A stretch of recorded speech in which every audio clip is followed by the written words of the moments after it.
Merci d'être là. Alors on va, avec Patrick, effectivement, changer, non pas d'univers, mais complètement de façon de regarder les choses, puisqu'on va parler d'histoire. Patrick Cambourg est historien des pratiques culinaires et alimentaires, des métiers de bouche, et du Paris alimentaire gastronomique, du Paris la ville. Patrick Cambourg a publié un certain nombre d'ouvrages qui tournent. Alors, si le premier, celui qui est noté, que j'ai dans mes petites fiches, qui me fait rêver à défaut de saliver, effectivement, c'est Le civet de lièvre, un gibier, une histoire, un plat mythique. On commence effectivement bien. Voilà, alors on met en bouche le sujet. Ça, c'était, vous avez commis ça en 2003. Et après ça, vous avez publié de la cuisine à la gastronomie, une histoire de la table française.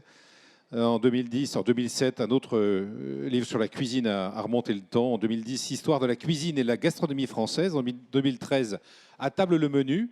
Beaucoup de publications dans un certain nombre de revues sur les analyses de cartes de restaurants.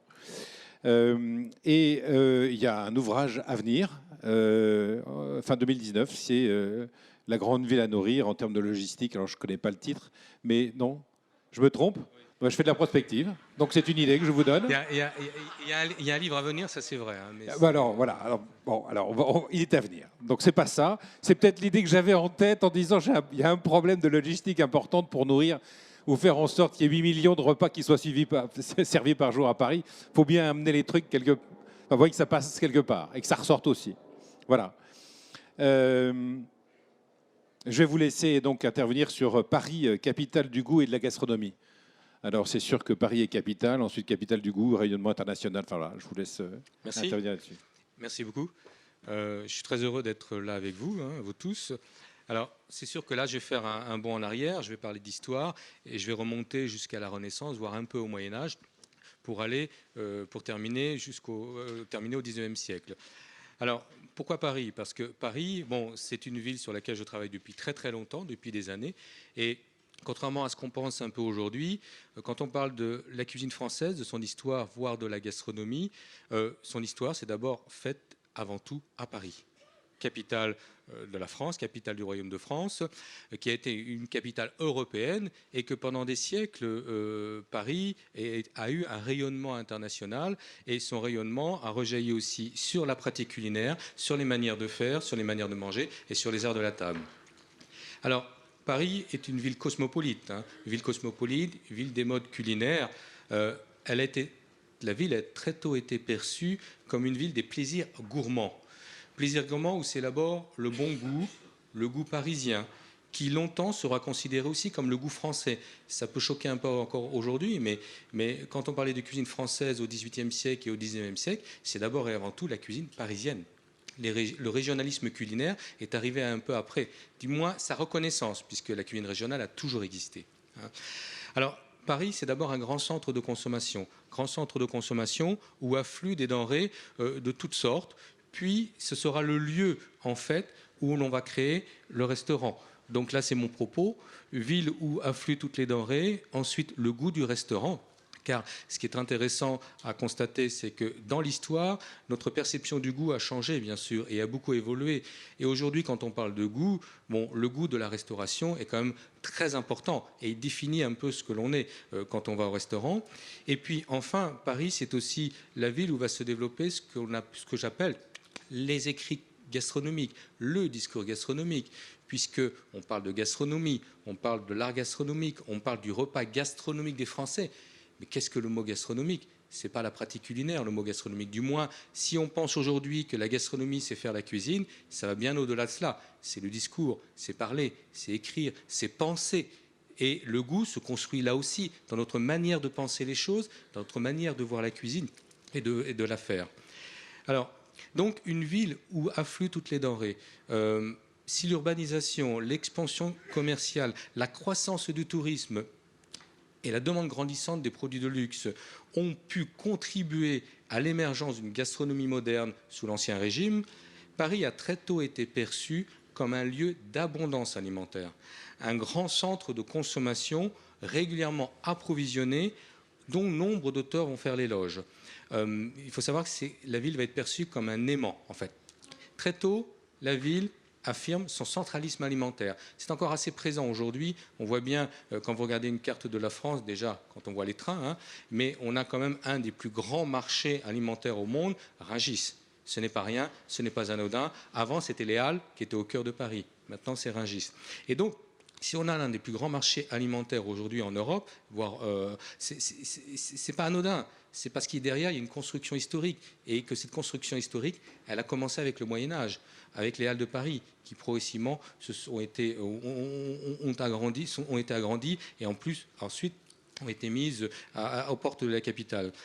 Alors et cette ville qui affirme son centralisme alimentaire, qui pousse toujours plus loin son rayon d'approvisionnement, va drainer des aliments de tout le pays, des denrées de tout le pays, et bien au-delà des frontières, quantité d'aliments pour nourrir, bien sûr, d'abord et avant tout, les Parisiens et garnir leur table. Le pari alimentaire, il va impressionner les étrangers pratiquement dès le début. Par exemple, j'ai un témoin de 1528 qui est un ambassadeur vénitien, André Navagero, 1528. Il nous dit « Les vivres y sont à bon marché, et plus abondants peut-être que nulle part. Avoir tout ce qui entre tous les matins, on dirait que cela suffirait pour 3 villes. Mais lorsqu'on pense au nombre des habitants, on s'étonne comment ils peuvent trouver suffisamment de quoi manger. » Donc déjà, il nous explique que c'est une ville où il y a quantité de nourriture, une abondance alimentaire très très présente. On a l'impression que cette ville peut nourrir, ces denrées peuvent nourrir plusieurs villes, mais en fait, tout ce qui rentre dans Paris est pratiquement consommé rapidement, le jour même. Et voilà. Il explique que les alentours sont fertiles, riches, bien sûr. Dans un premier temps, c'est l'Île-de-France qui va nourrir Paris. Que la Seine et ses influents apportent des vins, des vivres, toutes sortes de choses. Il ne faut dès lors pas s'étonner, conclut-il, de l'abondance qui règne dans Paris. Et c'est très important de parler d'une ville où il y a l'abondance alimentaire à ces époques. Nous, on a la chance de vivre à une époque quand même où on ne se pose pas la question de la ressource alimentaire, du moins on ne se pose pas la question de l'aliment que l'on va avoir sur la table. Il y a 70 ans, il y a 80 ans, il y a 90 ans, on a eu comme 2 guerres mondiales, il y a eu des périodes de disette, bien avant il y a eu des famines, le siège de Paris de 1870-71, pendant 5 mois, les Parisiens ont crevé de faim, donc on a oublié tout ça. Donc quand on dit qu'une ville a une abondance alimentaire, pour le public de l'époque, c'est exceptionnel dans un environnement où la pénurie alimentaire est pratiquement constante pour la majorité de la population. Une cinquantaine d'années plus tard, on a un autre témoin, toujours un Italien, Jérôme Lippomano, toujours ambassadeur, qui lui conforte les propos de son collègue. Il nous dit « Paris a en abondance tout ce qui peut être désiré. Les marchandises de tous les pays y affluent. Les vivres y sont apportés de la Seine, de Normandie, d'Auvergne, de Bourgogne, de Champagne, de Picardie. Aussi, quoique la population soit innombrable, rien n'y manque, tout semble tomber du ciel, même s'il trouve que les prix des comestibles sont un peu élevés. » Vous voyez, il écrit ça dans les années 1570. Il évoque le marché des volailles, des lièvres, des lapins, des chevreaux, des marcassins, qui se tient le mercredi et le samedi et où se vend en un peu plus de 2 heures tous ces produits. Les poissons de mer que l'on estime le plus dans la capitale, et ce sont des poissons frais, contrairement à une idée reçue qui circule encore aujourd'hui, les Parisiens du Moyen-Âge, dès le Moyen-Âge, avaient quantité de poissons frais sur les marchés. Ils venaient des côtes normandes, des côtes du Nord, et en une nuit, ils étaient sur la capitale. Donc, on avait les poissons frais, poissons de mer, surtout la sole, le saumon, les sturgeoles, qu'on pêche aux embouchures de la Loire et de la Seine, le turbot, les huîtres, qu'on trouve à Paris presque toute l'année. On est au XVIe siècle. Le brochet, la grosse en proie pour le poisson d'eau douce, la perche pour les poissons de rivière. Les jours maigres, je vous rappelle qu'à ces époques, pendant très très longtemps, on avait ce qu'on appelait les jours gras et les jours maigres. Ça n'a rien à voir avec le régime. C'était dans le contexte chrétien et le contexte catholique. C'est-à-dire les jours maigres, les jours où on n'avait pas le droit de manger de viande et de matière grasse animale, et les jours gras, les jours où on avait le droit de manger de la viande et de matière grasse animale. Et pour nos ancêtres, c'était très marqué, aussi bien dans leur manière de s'alimenter que dans les livres de cuisine. Et donc, quand on explique les jours maigres, on nous dit les magasins de Paris regorgent de saumon, de morue, de harengs salés qu'on apporte des Pays-Bas et des îles septentrionales en très grande abondance. pour notre Italien, pour lui, les Français ne dépensent pour nulle autre chose aussi volontiers que pour manger et pour faire ce qu'ils appellent bonne chère. Là, c'est le regard d'un Italien qui constate déjà qu'en France, l'alimentation, c'est quelque chose de très important. Le produit, c'est important, la cuisine, c'est important, et le goût est important. Les témoignages des siècles suivants s'accordent également pour dire que Paris est une ville où règne l'abondance alimentaire. C'est quelque chose qui va être constant. La capitale est le lieu, en fait, de toutes les nourritures et un considérable centre de consommation. Une ville où l'on consomme dans un jour ce que d'autres villes consomment en une année. Et ça, c'est Louis-Sébastien Mercier qui écrit ça en 1783. L'approvisionnement de la capitale a toujours été privilégié par les autorités qui vont mettre en place, dès le Moyen-Âge, un système qui va réglementer l'acheminement régulier des aliments dans la ville, contribuant ainsi à cette abondance tant vantée. En fait, ce qui se passe, c'est que même si la création de Paris, à cet endroit, bien sûr, l'île, la Seine, est un endroit où il y a quand même des routes commerciales entre l'Europe du Nord, l'Europe du Sud, l'Europe de l'Est, pour que cette ville se développe, nourrisse sa population, et pour que les aliments y arrivent constamment, les autorités, qu'elles soient royales, municipales, du moins toutes les autorités qui existent depuis que cette ville existe, ont tout fait pour que les marchandises convergent vers cette ville. Ce qui a fait que plus tard, des auteurs nous ont dit « mais c'est une ville qui attire toutes les denrées, tous les aliments ». Ben oui, dès lors qu'on a pris cette habitude de nourrir cette capitale, de prendre les voies de communication de l'époque, la Seine, les fleuves et puis les voies terrestres, et d'apporter constamment cette alimentation sur cette ville, ça contribue à donner l'impression que c'est un phénomène naturel et économique. Les textes législatifs sont nombreux à expliquer cela. Par exemple, les second et troisième volumes du traité de Nicolas de la Mare, publié au début du XVIIIe siècle, donnent des informations sur les règlements pour approvisionner Paris. Et on a un auteur qui nous explique que les règlements pour approvisionner Paris contiennent les plus grands détails et ne laissent rien à désirer sur tous ces objets. Et ça, c'est le commissaire Jean-Baptiste Charles Lemaire, dans un mémoire consacré à la police de Paris en 1770, qui l'écrit. On voit bien que quand vous analysez ces textes législatifs, vous avez une mine d'informations sur l'alimentation des Parisiens et donc sur le goût aussi. Provenance des produits, d'où ils viennent, qui les conçoit, qui les fabrique, le beurre d'Isigny, le beurre de Normandie, le fromage de Brie, etc., les produits de la Provence, de l'Auvergne et autres, et puis aussi la réglementation concernant la sécurité alimentaire, concernant le goût. Par exemple, on nous explique très clairement qu'au marché, il ne faut surtout pas présenter des harengs à côté d'une motte de beurre. Pourquoi ? Il est évident que la motte de beurre va prendre le goût de hareng et que la personne qui va acheter son morceau de beurre va avoir l'impression plutôt de manger du hareng que de manger du beurre. On nous explique aussi que pour les commerçants qui voudraient tromper la clientèle, ne pas mettre du vieux beurre en dessous, au milieu de la motte de beurre, et mettre du nouveau beurre au-dessus, puisqu'à l'époque, on vendait le beurre, c'était en motte. Parce que, bien sûr, quand on coupe la tranche de beurre, le client peut-être ne s'en rend pas compte dans un premier temps, mais au milieu, il a du beurre qui est un peu rance, alors qu'autour, il a du beurre beaucoup plus frais. Donc, il ne faut pas oublier que nos préoccupations, nous, d'aujourd'hui, concernant l'alimentation, elles ne sont pas nouvelles.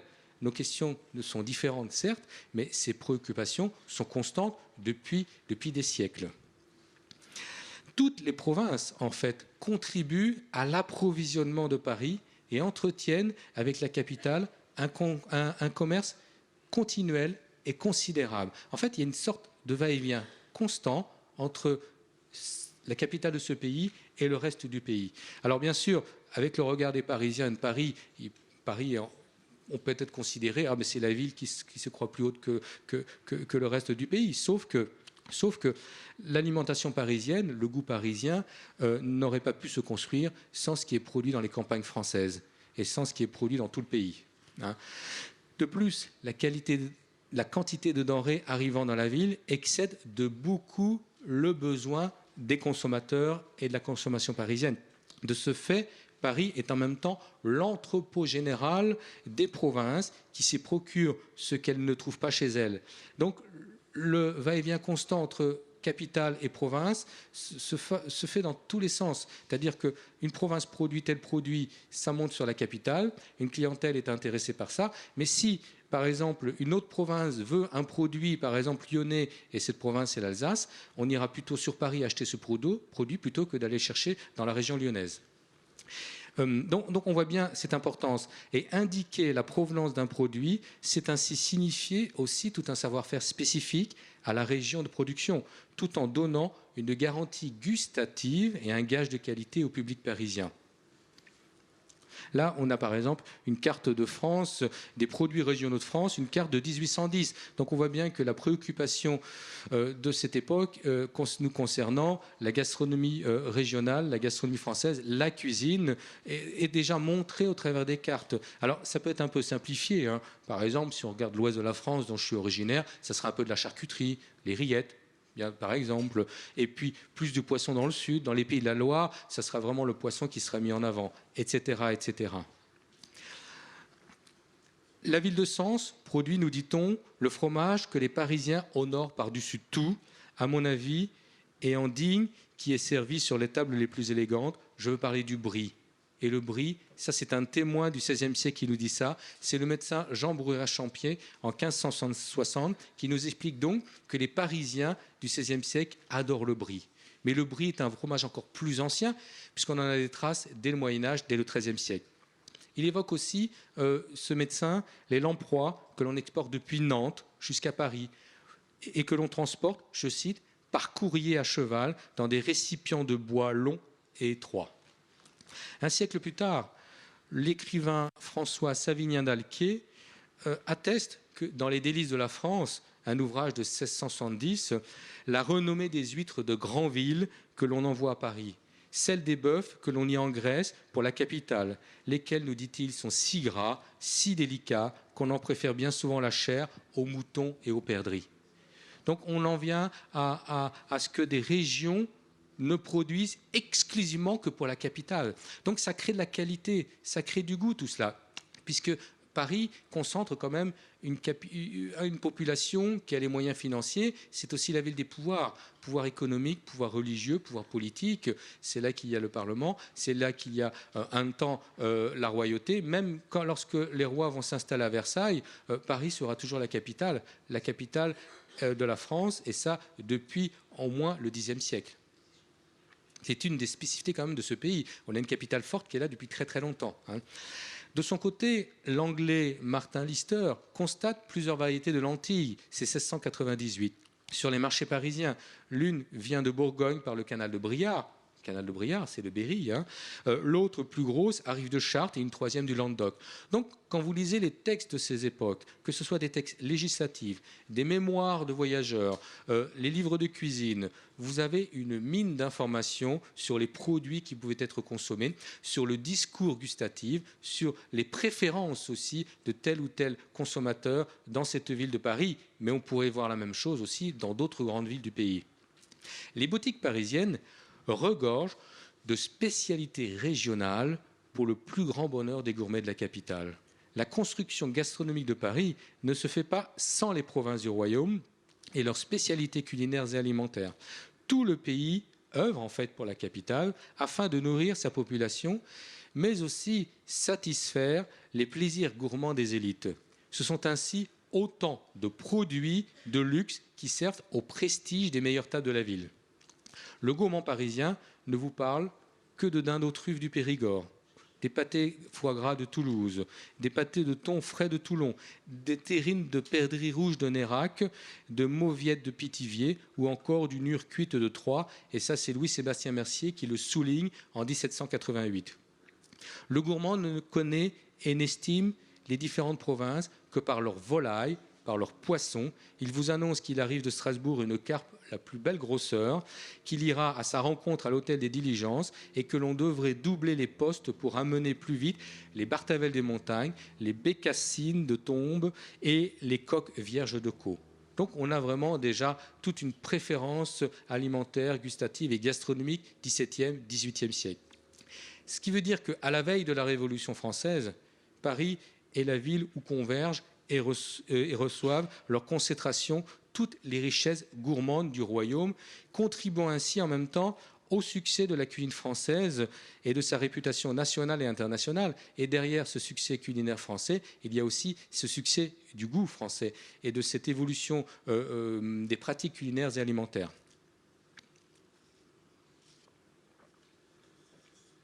Ainsi, le pouvoir d'attraction de la capitale, sa dimension symbolique, culturelle et politique, comme son importance alimentaire et le grand nombre de bouches à nourrir font de Paris une ville hors norme.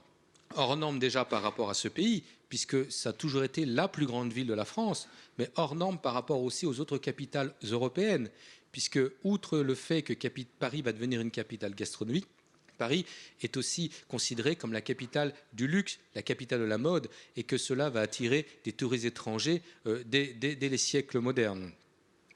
Les métiers de l'alimentation vont s'y développer et jouer un rôle essentiel dans l'ascension de cette ville comme capitale gastronomique, mais aussi dans la formation du goût de la ville.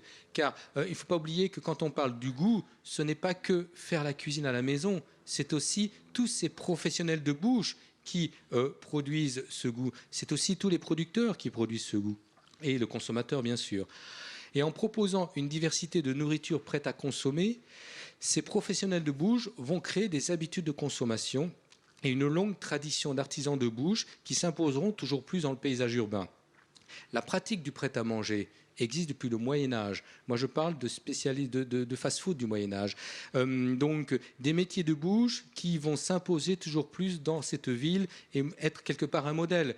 Dès le XIIIe siècle, on a des pâtissiers, on a des cuisiniers, on a des rôtisseurs, on a des charcutiers qui produisent une nourriture que le consommateur achète, qu'il mange dans la rue ou qu'il va manger chez soi. Pourquoi ? Parce qu'à ces époques, pratiquement personne ne pouvait se faire la cuisine à la maison. Donc tout à l'heure, on a parlé de sandwich, on a parlé de cette augmentation de la consommation du sandwich, tout compte fait quand on regarde à l'échelle de l'histoire. Ce n'est pas une nouveauté. Manger hors de chez soi, c'est quelque chose qui existe depuis des siècles. Sauf que le sandwich n'existait pas au Moyen-Âge et à la Renaissance. On y mangeait des petits pâtés. Par exemple, petit pâté de viande, petit pâté de poisson. On pouvait acheter une soupe chaude dans la rue. Il y avait le marchand ambulant qui se promenait avec son four mobile et qui cuisait sur place les pâtés, des rissoles, des crêpes, des gaufres. Donc on avait cette cuisine de rue qui était déjà très présente et qui d'une certaine façon va nous marquer et va marquer notre manière d'aborder, notre manière de consommer et de manger. Donc on a l'habitude, nous, depuis des siècles dans ce pays, de manger une alimentation déjà prête et cuisinée. Ce n'est pas rien, ce n'est pas anodin. Et c'est dans ce contexte urbain que va naître un établissement qui va jouer un rôle extrêmement important pour notre environnement culinaire et gastronomique, c'est ce fameux restaurant.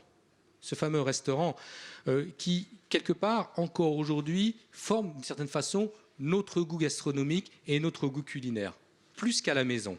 Plus qu'à la maison, c'est vraiment le restaurant. Et quand on voit la médiatisation des chefs aujourd'hui, on se rend compte de cette importance. Donc ce restaurant, il arrive dans une capitale déjà où on est habitué à acheter une nourriture prête à consommer, où on est déjà habitué à aller manger à l'hôtellerie, à l'auberge, dans les tavernes, dans les cabarets, dans les cafés aussi, puisque le café est déjà là depuis le XVIIe siècle. Il arrive dans les années 1760, plus précisément au milieu des années 1760. Donc dans une ville où s'est développée une longue tradition d'artisans de bouche et à une époque où le fait culinaire devient un phénomène de société où on se met à parler de nouvelle cuisine. On n'arrête pas de parler de cuisine aujourd'hui. On n'a pas arrêté de parler de cuisine dans les années 1970-80 avec cette fameuse nouvelle cuisine. Mais au XVIIIe siècle, c'est pareil. Au XVIIIe siècle, on parle de nouvelle cuisine. Et un auteur qui s'appelle Le Grand Dossy, qui nous a laissé une histoire de la vie privée des Français, publiée en 1782, il nous dit, alors, comment ça, une nouvelle cuisine qui exigea une manière nouvelle de servir ? On vit beaucoup de ragoûts, beaucoup d'essence, de jambon, de coulis, de jus, et par conséquent, beaucoup de plats friands mais petits. La cuisine est devenue plus simple, nous dit-il, et plus naturelle, mais la mode des petits plats a continué de subsister. Quand vous faites une comparaison avec la nouvelle cuisine des années 1970-80, que reprochait-on à cette nouvelle cuisine ? De ne pas avoir assez de nourriture dans l'assiette. Là, on est au XVIIIe siècle, il nous parle de petits plats. Donc une diminution des quantités. Cette nouvelle cuisine des Lumières, elle touchait un public raffiné dans un premier temps, un public qui recherchait une nourriture plus légère, une nourriture plus saine et de nouveaux espaces de convivialité et de sociabilité. Alors, l'évolution du goût, elle n'est pas nouvelle, elle n'a pas commencé avec le XVIIIe siècle. On pourrait remonter très loin avec le Moyen-Âge. Le Moyen-Âge, c'est le goût épicé, le goût acidulé, verjus, des épices comme le gingembre, la cannelle, la graine de paradis et bien d'autres épices qui venaient de très loin. Ensuite, le goût va évoluer au XVIe siècle, la Renaissance française. On va un peu s'éloigner des épices et on va vouloir un goût beaucoup plus sucré. Parce que le sucre est un phénomène de mode. Longtemps, le sucre a été considéré comme un médicament. Et au XVIe siècle, le sucre devient une douceur. Sauf qu'à cette époque, on va tellement sucrer les plats, tout sucré, viande, poisson, légumes et bien d'autres choses, qu'on va en perdre le goût des produits. Et donc, il va y avoir une réaction un siècle plus tard, mais ça commence déjà au milieu du XVIe siècle, mais surtout au XVIIe siècle. On va se dire, il faut arrêter de sucrer les plats comme ça, parce qu'on ne sent plus le goût. Et donc, que va-t-il se passer? Progressivement, et ça va constituer progressivement notre menu à la française, c'est-à-dire qu'on va mettre le sucré à la fin du repas, ce que l'on va appeler, nous, le dessert. Nous, dans ce pays, on a très bien séparé le salé et le sucré. C'est rare quand on mange des plats aigres-douces, c'est-à-dire salé-sucré. Il en existe quelques-uns, mais c'est exceptionnel. On mange d'abord du salé et on termine par du sucré. Et ça, c'est une construction historique, ce n'est pas naturel. Et ça va se faire à partir du XVIe siècle, XVIIe siècle et XVIIIe siècle. Et au XVIIe siècle, on va avoir tout un discours sur le vrai goût des aliments. Qu'est-ce que le vrai goût des aliments? On a parlé de naturalité tout à l'heure. La notion de naturalité, elle est déjà là au XVIIe siècle, au grand siècle. On a un personnage de l'époque qui nous explique que le potage au chou doit avoir le goût de chou, le potage aux carottes, le goût de carotte. Ça sous-entend qu'à une époque, on faisait une telle cuisine raffinée, sophistiquée, on transformait tellement de produits que le produit principal, le consommateur ne sentait plus le goût de ce produit principal. Donc on voit que dans cette histoire culinaire, alimentaire, gastronomique et gustative française, il y a constamment des remises en cause, constamment des évolutions. La cuisine française, les manières de manger à la française ne sont pas figées. Alors aujourd'hui, ça avance, ça bouge de plus en plus vite, c'est vrai. Mais dans le passé, ça a constamment bougé. C'est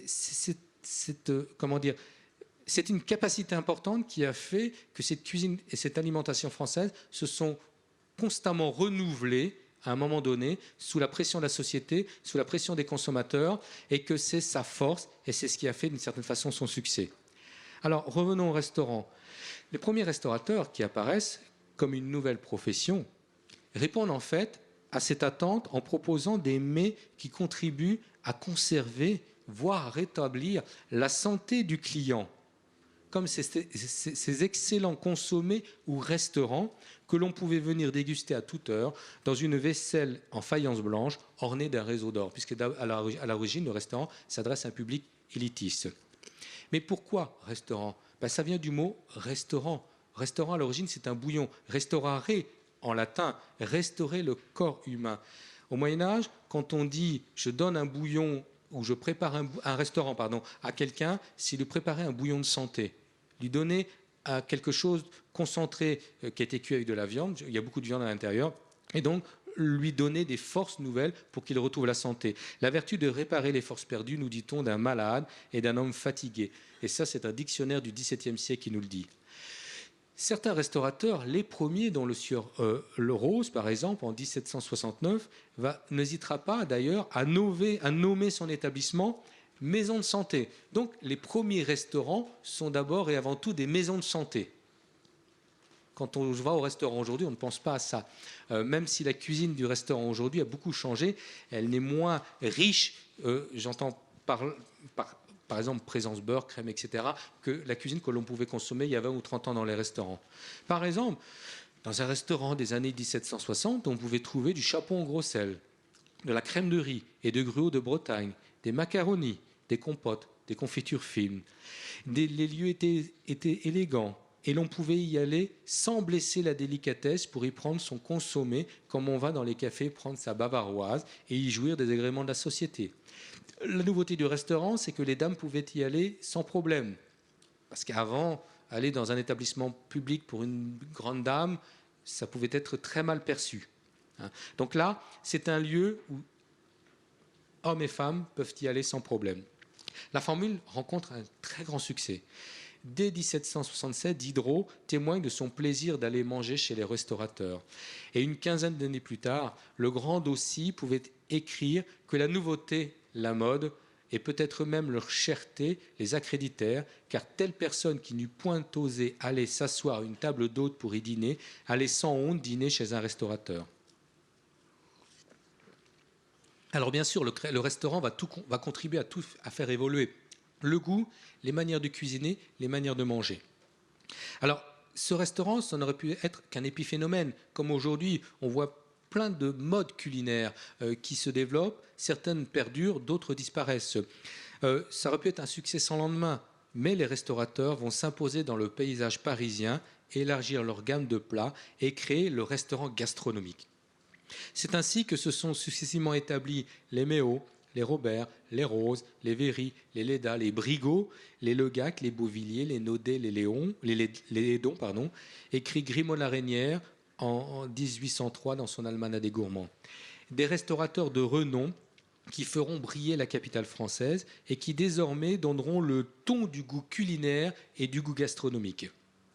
Sous l'Empire, la réputation des restaurants de Paris est si grande qu'ils firent en Europe pour notre cuisine ce que le XVIIe et XVIIIe siècle avaient fait pour notre littérature. Ils vont la rendre universelle.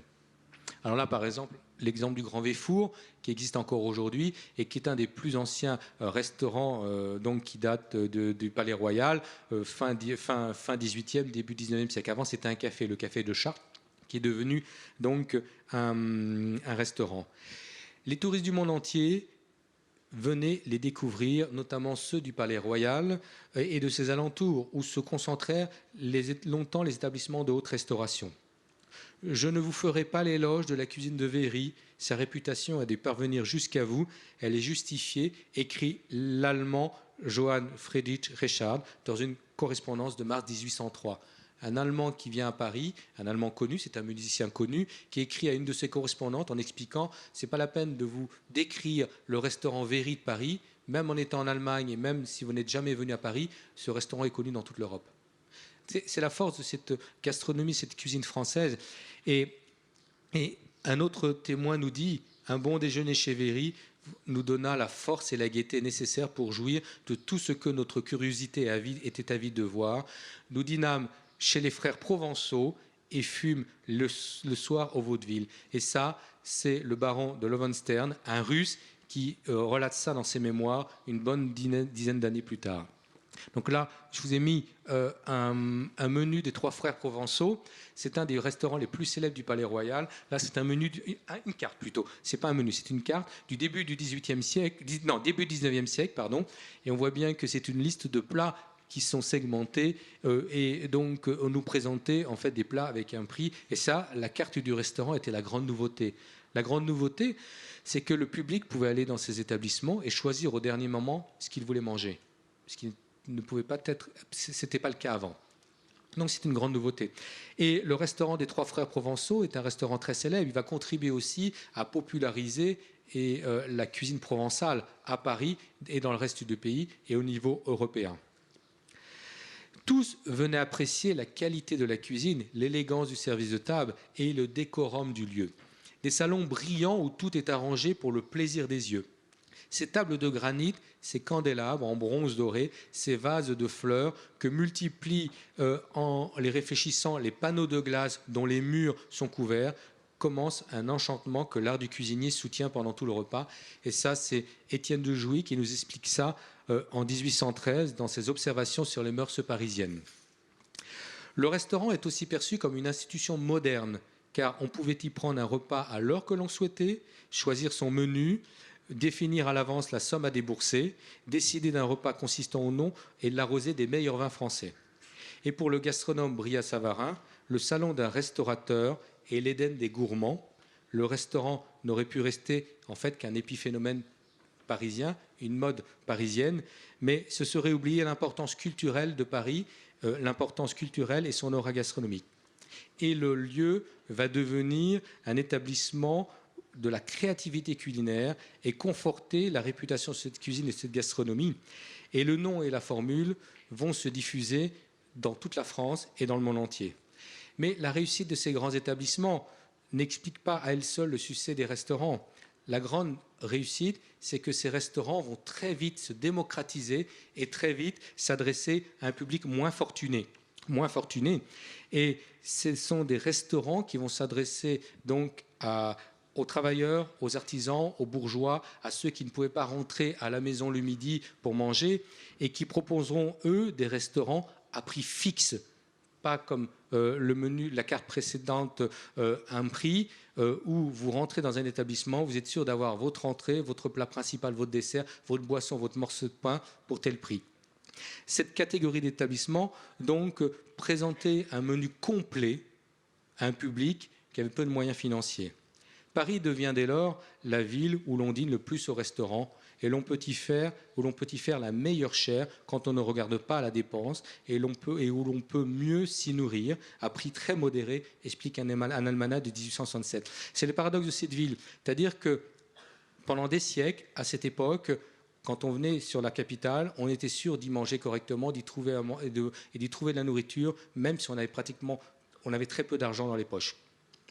Paradoxalement, on pouvait avoir des difficultés à se nourrir en campagne, alors qu'en ville et en grande ville, on était pratiquement certain d'avoir à manger.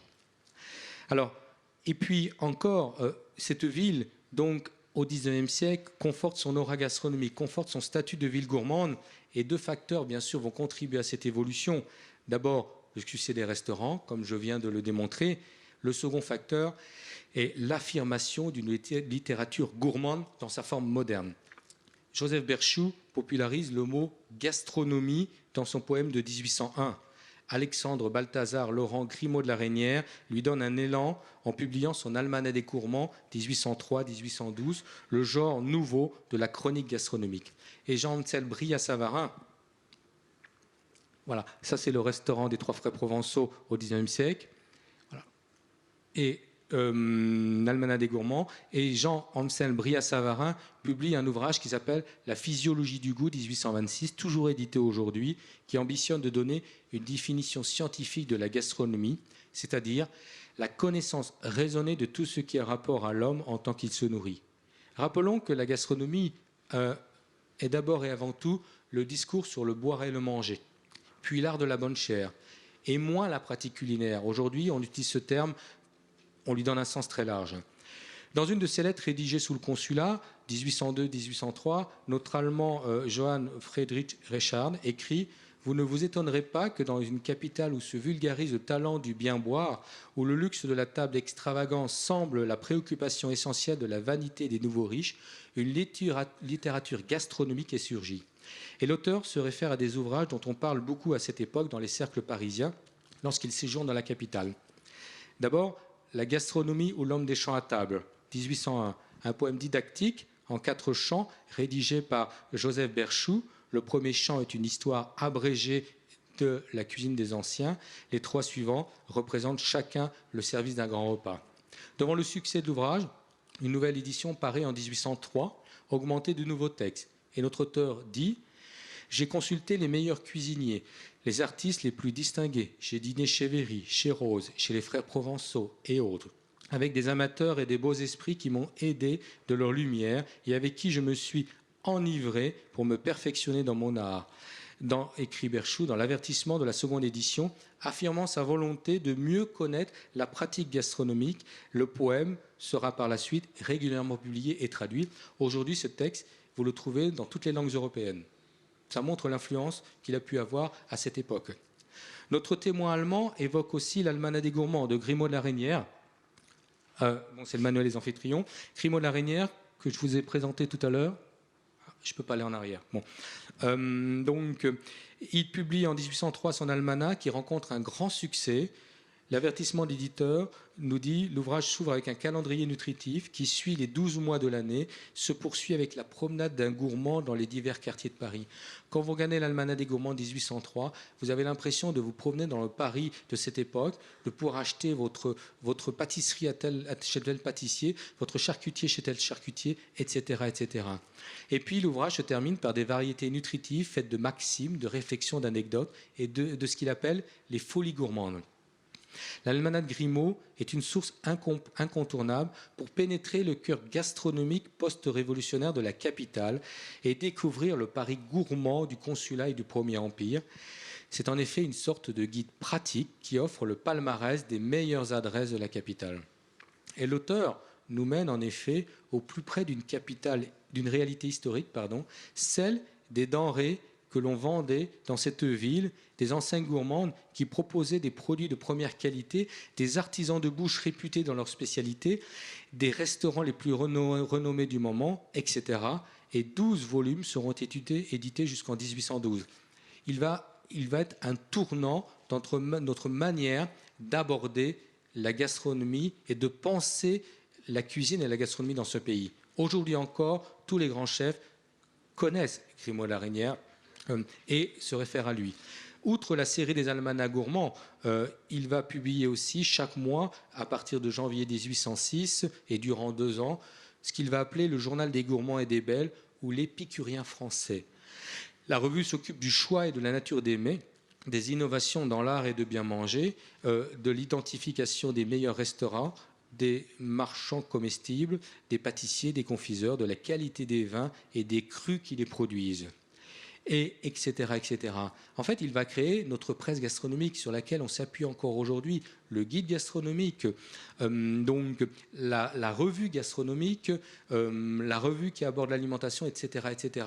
Donc tout ce sur quoi on vit aujourd'hui, notre manière de voir le sujet alimentaire, gastronomique, cuisine, s'appuie sur toute cette histoire, et notamment sur ce 19e siècle avec ses écrits gastronomiques.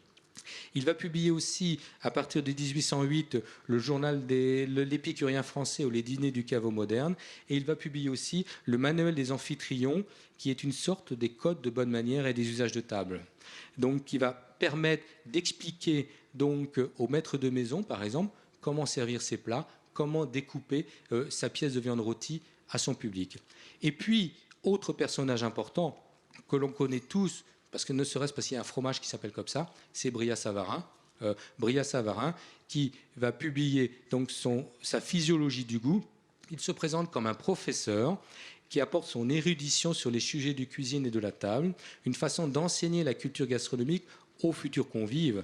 Il a une volonté didactique que l'on retrouve dans la physiologie du goût, son célèbre ouvrage, et je cite « J'ai réveillé l'attention en rendant claires et populaires certaines connaissances que les savants semblaient réserver », écrit-il dans sa préface. Pour Brillat-Savarin, les connaissances gastronomiques sont nécessaires à tous les hommes, puisqu'elles tendent à augmenter la somme de plaisirs qui leur est destinée. Au-delà des savoirs savants sur les sens, le goût, l'appétit, la diète, l'obésité, la digestion, la soif, la gastronomie, la gourmandise et bien d'autres sujets abordés dans ces 30 méditations qui composent son livre, l'auteur évoque bien souvent ses propres souvenirs et ses observations sur l'évolution alimentaire de son époque, notamment à Paris, où il a passé une bonne partie de sa vie. Ainsi, et je vais conclure, au-delà du goût de la ville, c'est en fait toute une gastronomie urbaine que Paris va contribuer à mettre en place et qui va influencer tout le pays, toute la France et bien au-delà des frontières. La capitale, en fait, va jouer un rôle primordial dans cette évolution et dans notre goût, même encore aujourd'hui. Et c'est elle qui longtemps fera le goût alimentaire et le goût gastronomique de la France et qui fera longtemps le goût alimentaire et le goût gastronomique au niveau européen, voire au niveau mondial, quand la cuisine française et la table française étaient hégémoniques. Voilà, je vous remercie.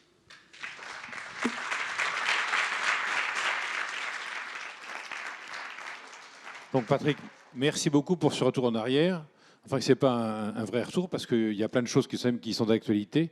C'est là où on prend conscience que la DCCRF et la DSV étaient là déjà au XVIe siècle, qui contrôlaient les modes de beurre et la façon dont le pain était effectivement livré. Et il n'y a pas que la DCCRF, effectivement, il y a toute cette cette capacité à nourrir la ville avec, c'est pour ça d'ailleurs j'ai dû faire une confusion en vous présentant, en disant qu'il y a un vrai sujet logistique, effectivement, pour nourrir.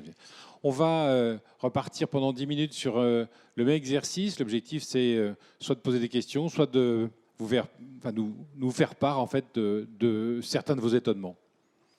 Philippe ? Tout simplement, remettez-vous en petit groupe, voilà, pour 10 minutes. Bonjour. Donc, vous avez parlé du rôle d'attracteur de Paris sur l'alimentation française et les ingrédients français. Quel a été l'apport du monde et le rôle de Paris aussi pour capter ce qui venait du monde et le rediffuser dans toute cette histoire que vous nous avez balayée? Alors oui, vous avez raison. En fait, Paris a très tôt été une ville cosmopolite avec une université très importante dès le Moyen-Âge, ce qui veut dire que les habitants de cette ville étaient des habitants qui venaient, alors bien sûr pour le Moyen-Âge, de toute l'Europe et après du monde entier. Donc il y a déjà quelque part une internationalisation de la cuisine, aussi bien française, mais aussi l'idée que cette cuisine produite à Paris ou les arts de la table qui sont produits à Paris ont aussi un sens universaliste. Alors ça rentre tout à fait dans le discours français et dans la manière des Français de penser leur positionnement au niveau mondial. Alors, il y a diverses influences qui sont arrivées sur Paris. Par exemple, quand les nouveaux produits chocolat, café, thé sont arrivés en Europe, c'est à Paris qu'ont été créés les premiers grands cafés.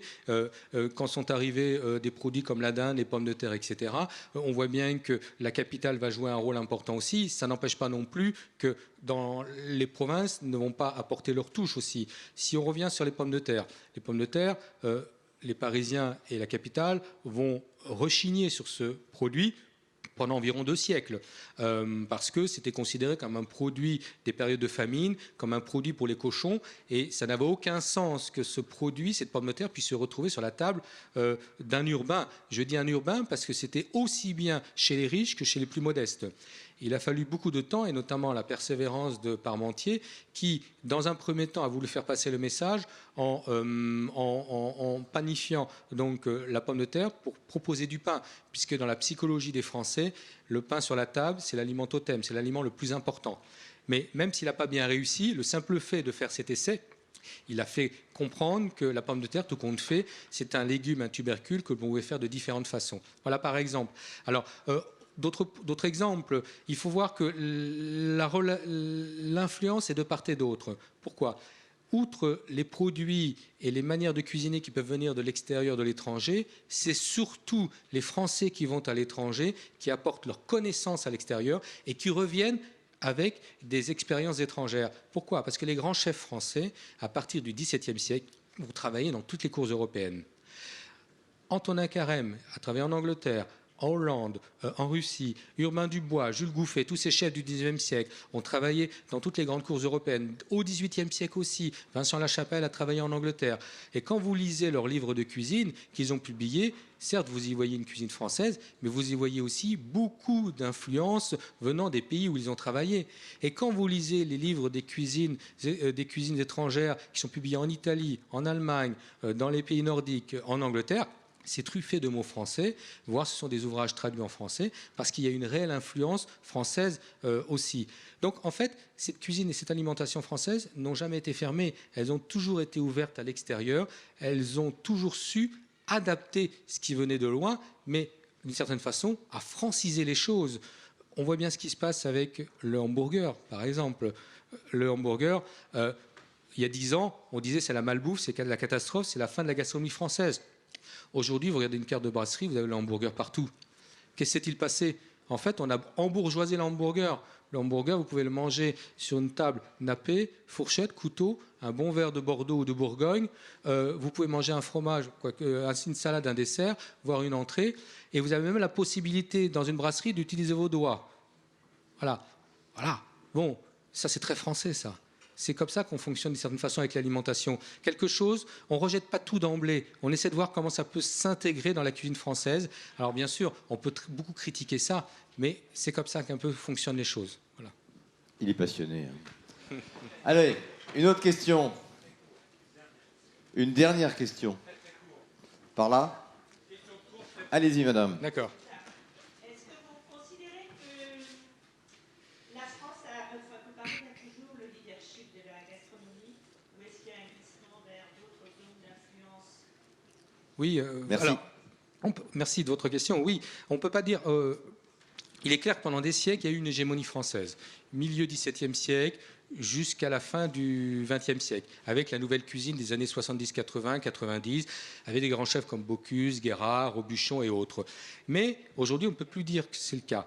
Il n'y a plus d'hégémonie française parce qu'on voit ce qui se passe dans tous les pays du monde entier, même dans les pays qui historiquement n'avaient pas développé une grande tradition culinaire. Je pense à l'Angleterre, je pense aux pays nordiques.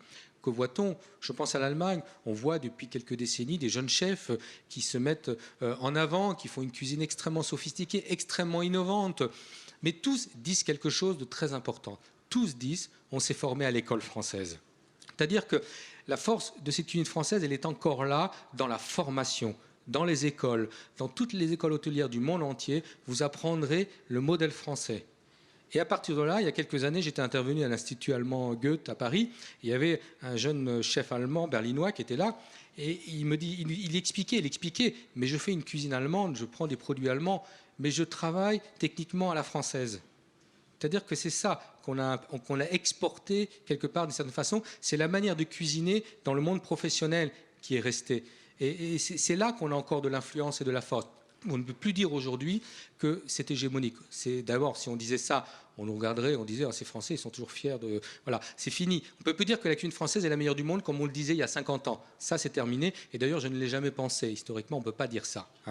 Mais elle a été, à un moment donné, c'est vrai, un modèle, et elle a été extrêmement hégémonique. Ce n'est plus le cas aujourd'hui, mais aujourd'hui, elle est toujours un modèle, et elle a toujours de l'influence. Sinon, on n'en parlerait pas tant que ça dans le monde entier. Quand le guide Michelin sort tous les ans, c'est les médias du monde entier qui en parlent. Pourquoi?